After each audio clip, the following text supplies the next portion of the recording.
My name is Millie Lane, and today I'm going to be going over the first of 7 spiritual laws of success, which is the law of pure potentiality. Really quick, to add some credibility to this, I'm going to give you a quote from Big Sean. And if you don't know who he is a very successful hip-hop artist, and here's his net worth right here. But I also want to point out, success is not just about being wealthy, it's also about having good health, good relationships in your life, and just being fulfilled and being happy with what you do. I also want to point out that on page 2, the author says, success is the ability to fulfill your desires with effortless ease. And yet, success, including the creation of wealth, has always been considered to be a process that requires hard work and is often considered to be at the expense of others. So when you follow these laws, you need to be determined and you need consistency, but it shouldn't be strenuous and super hard to do as people make out to believe. So what is pure potentiality? On page 9, the author says, it's the law based on the fact that we are, in our essential state, pure consciousness. Pure consciousness is pure potentiality. It is the field of all possibilities and infinite creativity. So once you learn to tap into this, creative thoughts are going to spontaneously come to you. So let's focus on now how to get in touch with pure potentiality. It is when you experience your true self, when your internal reference point is your own spirit. This means not being affected by things in the outside world. This means not being discouraged and not being affected by approval of others, and not being discouraged by situations and circumstances. Whatever you do in life, you're gonna have obstacles. That's just, you can't avoid that. Obstacles will come to you in your life, but there's always a way to solve them.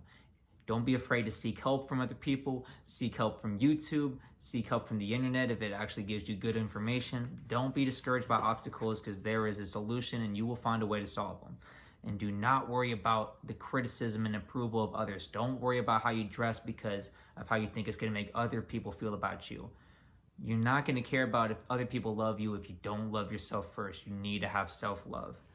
So be immune to criticism, be unfearful of any challenges, and don't think you're beneath anyone. We are all human beings. It doesn't matter if you don't have any money and you're comparing yourself to a billionaire like Bill Gates. You're not beneath him, but you're also not above anyone else. We're all humans. We're all on the same level. So let's talk about, how do we actually apply the law of pure potentiality? There's a few things you got to do. First is to meditate every day. Ideally, the author says you should be meditating for 30 minutes in the morning, 30 minutes at night. And I'm not going to lie to you, I haven't even been doing this. I've been trying to meditate for 15 minutes a day. No, to some of you, you maybe have never meditated before. So the main things you want to focus on is just focus on your breathing. In and out. Think about breathing in through your nose and back out. Now you're going to notice when you start meditating, even for me it still happens, and I would consider myself a beginner for sure, your mind's going to start wandering off and you're going to be thinking about random things. And you don't want to do this. You don't want to just meditate and just be thinking about random thoughts about what you're going to do later in the day or whatever. The point of meditation is to go into silence. And that's how you get into this field of pure potentiality, is when, it's going to sound weird, but when you're not thinking, when you're just focused on breathing in and breathing out. If it helps, have a mantra, just something you keep saying. That's why you know, stereotypical meditation Buddhist monks, you hear the but for me, I just think in and out, and this keeps my mind focused on that, and so I'm not wandering around in my thoughts about other random things, because you don't want to do that. When you go into meditation, it's called, the author defines it as the gap.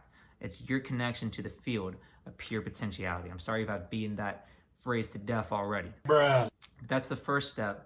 Sorry for cutting off the video, but something I forgot to mention is, once you are able to go into the stillness and meditation, you're going to be able to do something very, very powerful, and it involves the 5th spiritual law of success, which is the law of intention and desire. I have a link to that video below showing you how to do this, but I'll just give you the quote. It says, you will see how you can introduce a faint impulse of intention in this field, and the creation of your desires will come out spontaneously.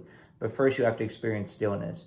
But this is very powerful. This literally means you can manifest your goals just by introducing your thoughts and your desires into this field. So it's very powerful. Another step is non-judging.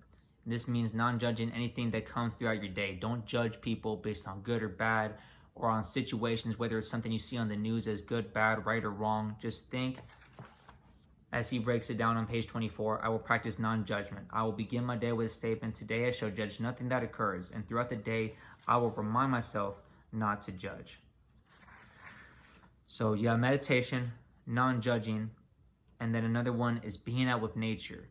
Having that connection with nature and the unity with life, and appreciating life, whether it's just the simpleness of a bird flying over, hearing a stream, watching the rainfall, watching the snowfall, whatever it is. Just get in touch with nature and be more connected with that. I apologize, that's my cat there if you've been wondering what that little spot in the background was. But so non-judging, meditation, being out with nature. And then the fourth one, the author calls it being silent, but this just means cutting off distractions. There's a lot of distractions in this digital world we live in, whether it's social media, just browsing the internet, watching television, even reading a book is still considered a distraction. Now, you don't have to cut all this out from your life 24/7, but the author's just saying take some time out of your day to just be still. And this is probably the ideal moment to go into meditation, to be still. But he also talks about being silent, which is personally something I haven't tried yet, but this just means literally not talking, whether it be for 30 minutes, for an hour. He recommends at some point in your life you try going a whole day or two without talking at all. This is going to be very hard for most people because we're not used to just not talking, not being able to say anything, and it's going to be kind of hard at first and make you anxious. But once you settle in and realize, okay, I'm just not going to talk for the day, it's going to be okay. That's going to bring you into that field of pure potentiality, and just spontaneous creative thoughts will come to you. If anyone says they're not creative, it's just not true. Everyone is naturally creative when you tap into this field. It just takes time to cut off distractions, no TV, no nothing. Just sit there and thoughts will spontaneously come to you. This world is in constant motion, but at the same time, there's a balance of stillness, and you can control that stillness within yourself through these practices that I just brought out to you. So rewind this video if you need a review on anything. I highly recommend you get this book. And this is the first law to success. I have a link down below for the fifth law of success, which is the law of attention and desire, which focuses more on when you meditate, how to release your desires and dreams into the field of pure potentiality. And once you do this, nature will be working with you to actually bring these dreams into fruition. So please check that video, and please come get this book.